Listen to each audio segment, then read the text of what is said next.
You're in your manager's office, resignation letter in hand, heart racing. You say the line you've rehearsed for months. I quit. You grab your pot plant and stride out like a movie hero. 3 months later, you're at a new desk. Same emails, same politics, same frustrations. The only thing that changed was the Wi-Fi password. If that fantasy resonates, you are not alone. Across the world, nearly 8 in 10 employees aren't engaged at work. That's a third of your life doing something that you do not like. And before you imagine your manager smugly loving their time in the office, know that 7 in 10 managers aren't engaged either. They just have to hide it better. In response, organisations are bending over backwards, pouring billions into wellness programs, engagement platforms, and perks. Yet the numbers keep getting worse. The obsession with mending engagement has created a dependency loop. Workers expect leaders to fix culture.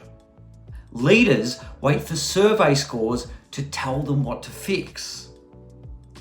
Then they respond with a new purpose statement, another campaign or an alignment workshop, trying to engineer happiness while employees wait for a feeling that no leader can supply.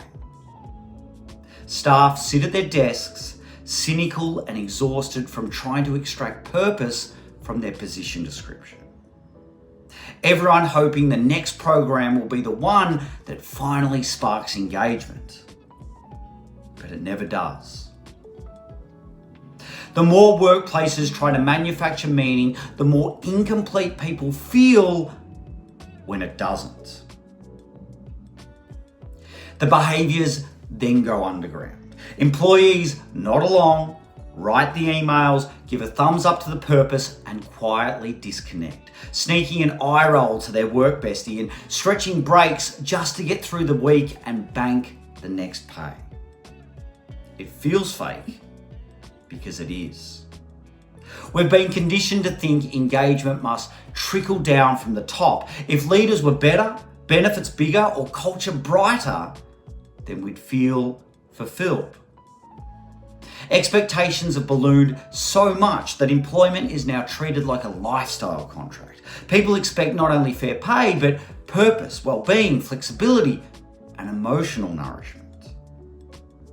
And at the same time, the old currencies of work like loyalty, reliability, and a constructive attitude have diminished, widening the gap between what people expect from work and what they contribute to it.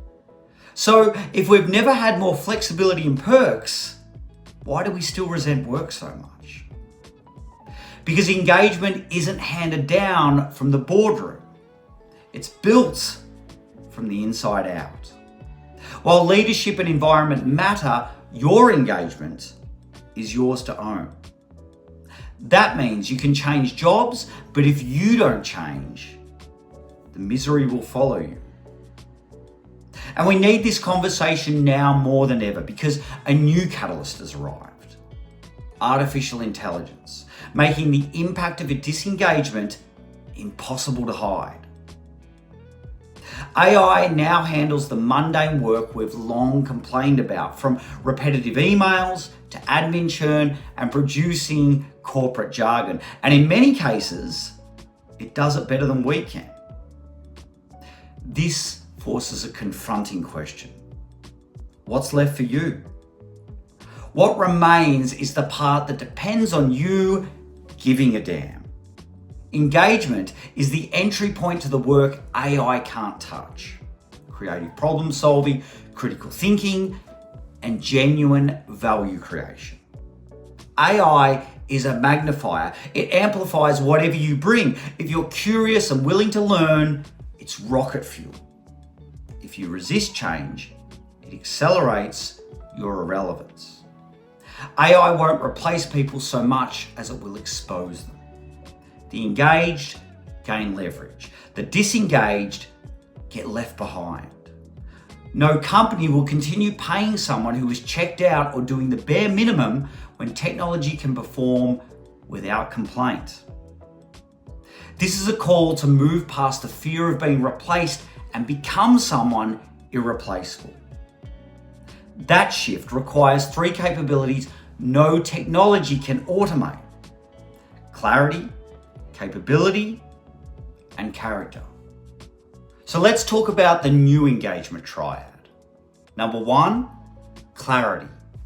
Know what matters. Leaders must set direction, remove barriers, ensure fairness and safety, and recognize real contribution.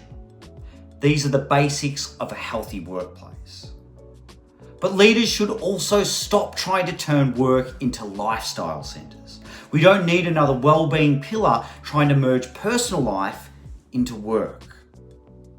Pay people properly, let them do meaningful work, and let them go home. Once those fundamentals are in place, engagement depends on ownership at an individual level. When benefits outpace contribution, entitlement creeps in. True engagement emerges when responsibility shifts from organizations doing more to individuals contributing more. And ownership starts with clarity. The fastest path to burnout isn't always being busy. Feeling useless or unsure whether your work matters can do it just as fast. Every task you complete should link to a tangible outcome, such as revenue, growth, safety, customer satisfaction, or a personal intention. If you can't see that link, the task or your approach needs rethinking. So ask, who benefits from my work today, and how will I know?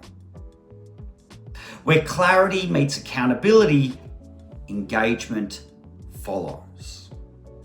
Clarity matters even more in a digital workplace where contribution is increasingly transparent and visible.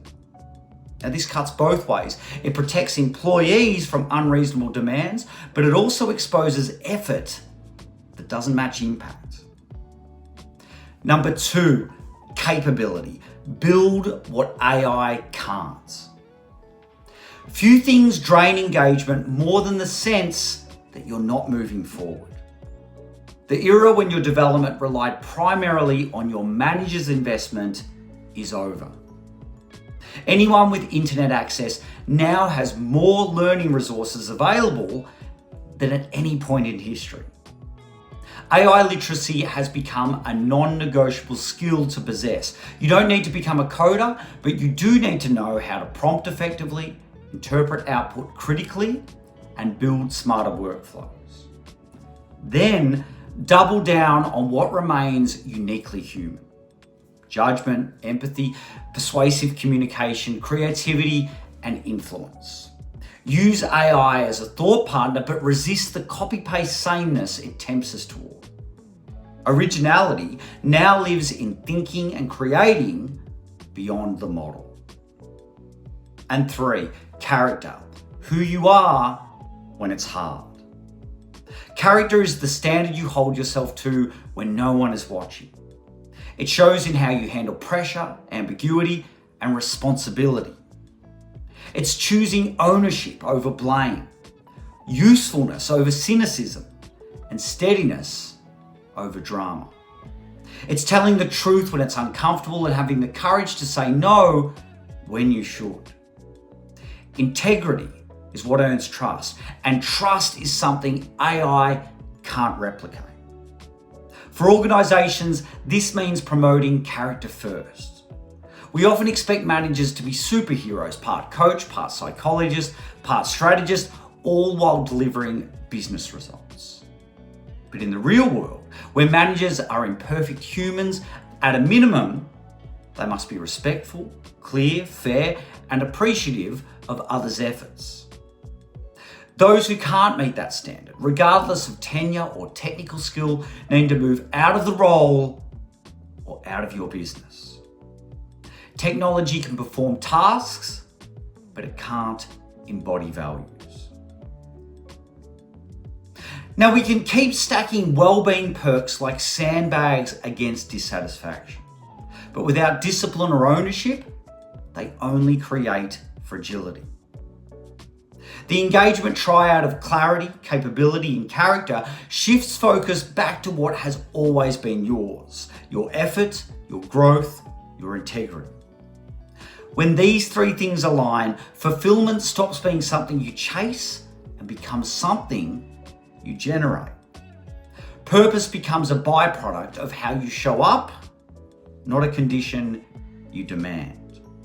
Freedom arrives when your engagement no longer depends on whether your organization gets every decision right, but on your choice to stay relevant, accountable, and growing amid uncertainty. The future of work isn't waiting for better workplaces. It's waiting for better contributors. Those who bring value no machine can, and who shape their careers through capability and character, not circumstance.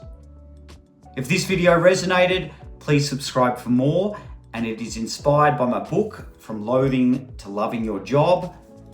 Link is in the description below. Hope to see you in the next video.